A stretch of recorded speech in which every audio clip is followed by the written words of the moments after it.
کوشش کرتا ہے اس کو یاد ہے یہ بات، اس کے ذہن میں یہ بات کہ آج کا سورج غروب ہونے سے پہلے پہلے میں نے اپنے کام کو مکمل کر دینا ہے، تاکہ کل کا سورج طلوع ہونے کے بعد میں نے پھر بیج بو کر کے آگے کا کام کرنا ہے۔ میرے آقا صلی اللہ علیہ وسلم کے دیوانوں، وہ کسان اگر یہ سورج غروب ہوتے ہوتے مر گیا تو کل اس کا کام کوئی اور کر جائے گا، اس کا بیٹا بیج بوئے گا، اس کی بہو بیج بوئے گی، اس کی بیج بوئے گی، اس کے رشتہ دار بیج بوئیں گے۔ لیکن یاد رکھنا، اگر دنیا کے اندر ہماری زندگی کا سورج غروب ہو گیا تو پھر نیکیوں کا بیج ہماری جگہ کوئی نہیں بو سکتا۔ اللہ رب العزت نے کبھی ماہ رمضان کی شکل میں، کبھی شب برات کی شکل میں، کبھی شب قدر کی شکل میں، کبھی اللہ اکبر ماہ شعبان کی شکل میں، کبھی لیلۃ البراء کی شکل میں، کبھی شب معراج کی شکل میں، کبھی لیلۃ الجمعہ کی شکل میں یہ حسین قیمتی لمحات ہمیں اس لیے عطا فرمائے ہیں کہ میرے بندے اگر تو گناہوں کے اندر ڈوب گیا ہے، یہ مخصوص راتیں تجھے دے رہا ہوں، مخصوص دن تجھے دے رہا ہوں، ان راتوں میں میری عبادت کر لے، ان دنوں میں میری عبادت کر کے مجھے راضی کر لے تاکہ میں تیری مغفرت کر دوں۔ اور پھر رمضان شریف کی تو بات ہی جدا ہے۔ ماہ رمضان تمام مہینوں کا سردار ہے۔ میرے آقا مصطفیٰ کریم رؤوف الرحیم صلی اللہ علیہ وسلم فرماتے ہیں ماہ رمضان کو سارے مہینوں پر ایسی فضیلت ہے جیسے مجھ محمد کو تمام مخلوق پر فضیلت حاصل ہے۔ میرے آقا فرماتے ہیں ماہ رمضان شریف میں اگر تم ایک نیکی کرتے ہو تو اللہ تمہیں 70 کا ثواب عطا کرتا ہے، اور تمہارا خلوص بڑھ جاتا ہے تو اللہ تمہیں ایک نیکی کا 1000 عطا کرتا ہے، اخلاص اور بڑھتا ہے تو اللہ ایک نیکی پر تمہیں بے حساب ثواب عطا کرتا ہے، اس کا کوئی حساب ہی نہیں ہوتا۔ آقا کریم رؤوف الرحیم صلی اللہ علیہ وسلم فرماتے ہیں یہ ماہ رمضان کیا ہے؟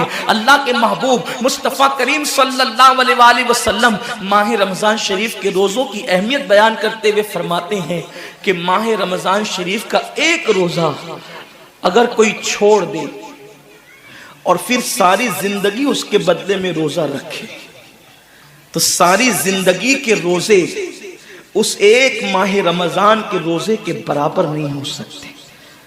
یہ ماہ رمضان شریف کے روزے کو فضیلت حاصل ہے، اور اللہ کے حبیب صلی اللہ علیہ وسلم فرماتے ہیں جو ماہ رمضان شریف میں عبادت کر کے اپنی بخشش نہیں کروا سکتا، اپنی مغفرت نہیں کروا سکتا، پھر اس کو کبھی موقع نہیں ملتا کہ وہ اپنی مغفرت کا سامان کرے۔ آقا کریم صلی اللہ علیہ وآلہ وسلم فرماتے ہیں کہ سال بھر تک ماہ رمضان شریف کے لیے جنت کو آراستہ کیا جاتا ہے، جنت کو سجایا جاتا ہے، جنت کو سنوارا جاتا ہے۔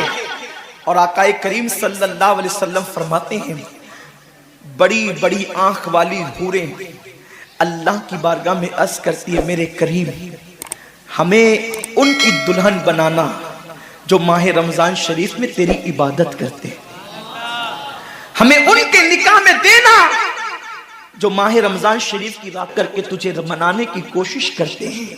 آقا کریم صلی اللہ علیہ وسلم فرماتے ہیں اگر کوئی بندہ ماہ رمضان میں زنا سے بچے، شراب سے بچے، جھوٹ سے بچے، کسی کو تہمت لگانے سے بچے، اور ماہ رمضان شریف کا احترام کرتے ہوئے گناہوں سے بچے تو اللہ تبارک و تعالی ہر رات کے بدلے، رمضان شریف کی ہر رات کے بدلے 100 حوروں کے ساتھ اس کا نکاح فرمائے گا۔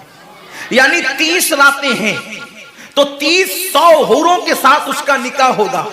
اور آقا کریم صلی اللہ علیہ وسلم فرماتے ہیں ماہ رمضان شریف کا احترام جو کرے اور احترام ماہ رمضان میں جو لغویات اور خرافات کو ترک کر دے، جو گناہوں کو چھوڑ دے، زنا کو، شراب کو، جھوٹ کو، بہتان تراشی کو چھوڑ دے، آقا فرماتے ہیں اس رمضان شریف کا احترام کرنے والے کے لیے اللہ نے جنت میں ایک ایسا محل بنایا ہے۔ اس محل کا حال یہ ہے کہ دنیا کے سارے اولین اور آخرین یعنی آدم سے لے کر آخری آنے والے تک انسان تک اگر سارے اس محل کے اندر داخل ہو جائے تو بھی اس محل کی اتنی ہی جگہ وہ لیں گے جتنی کی بکرے کی ران آپ کسی مکان کے اندر رکھتے ہیں۔ تو بکرے کی ران کتنی جگہ گھیرتی ہے؟ بس تمام اولین اور آخرین اس محل کے اندر اتنی ہی جگہ گھیریں گے، یعنی وہ محل اتنا بڑا اللہ نے بنایا ہے، اور وہ محل صرف ان کے لیے ہے جو ماہ رمضان کے احترام میں گناہوں کو ترک کر دیتے ہیں،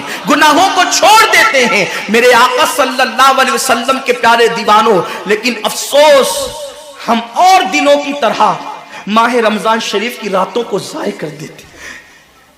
تاجروں کا سیزن آتا ہے تو تاجر پہلے سے تیاری کرتے ہیں کہ اس سیزن کے اندر میں نے مالدار بننا ہے، اتنا مال میں نے کمانا ہے کہ پھر میں نے سارے سال گھر میں بیٹھ کر کے کھانا ہے۔ ٹیلر لوگ تیاری کرتے ہیں، عید کے موقع پہ اتنی محنت کریں گے رات دن کہ سال بھر اگر کوئی کسٹمر نہ بھی آئے تو وہ گھر بیٹھ کے آرام سے کھا سکے۔ کپڑے والے سوچتے ہیں کہ سیزن آئے گا، جو بھی سیزن ان کا آتا ہے اتنا کمائیں گے کہ سال بھر بیٹھ کے کھائیں گے۔ لوگوں، جیسے کپڑوں کا سیزن آتا ہے، ٹیلروں کا سیزن آتا ہے، پھلوں کا سیزن آتا ہے، ایک سیزن نیکیوں کا بھی آتا ہے، ایک سیزن مغفرت کا بھی آتا ہے، ایک سیزن جنتی بننے کا بھی آتا ہے، ایک سیزن اللہ کو راضی کرنے کا بھی آتا ہے۔ ارے یہ کیا کم ہے؟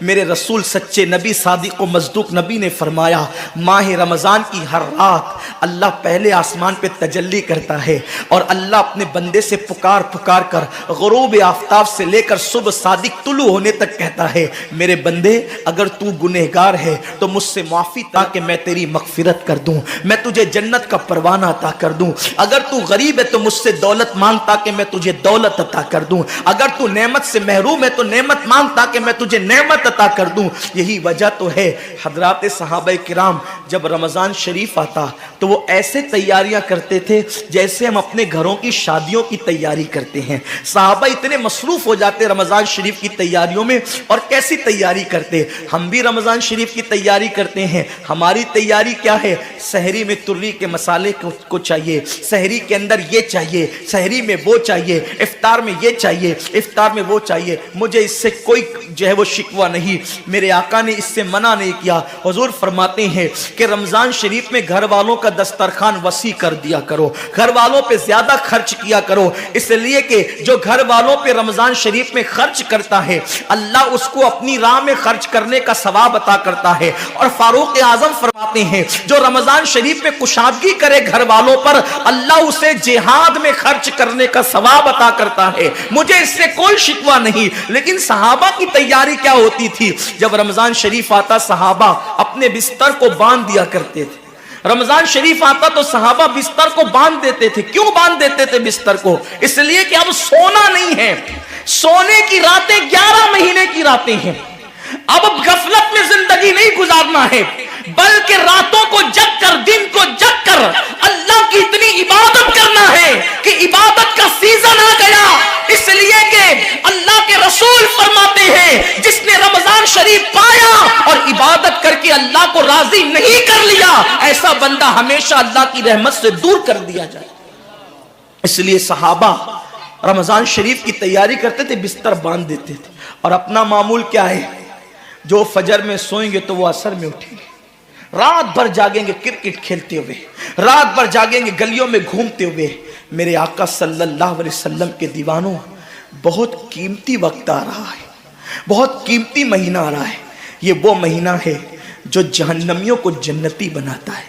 آقا کریم صلی اللہ علیہ وسلم فرماتے ہیں ہر افطار کے وقت اللہ 60,000 ایسے جہنمیوں کو جہنم سے آزاد کر کے جنتی بناتا ہے جن کا جہنمی ہونا واجب ہو گیا تھا۔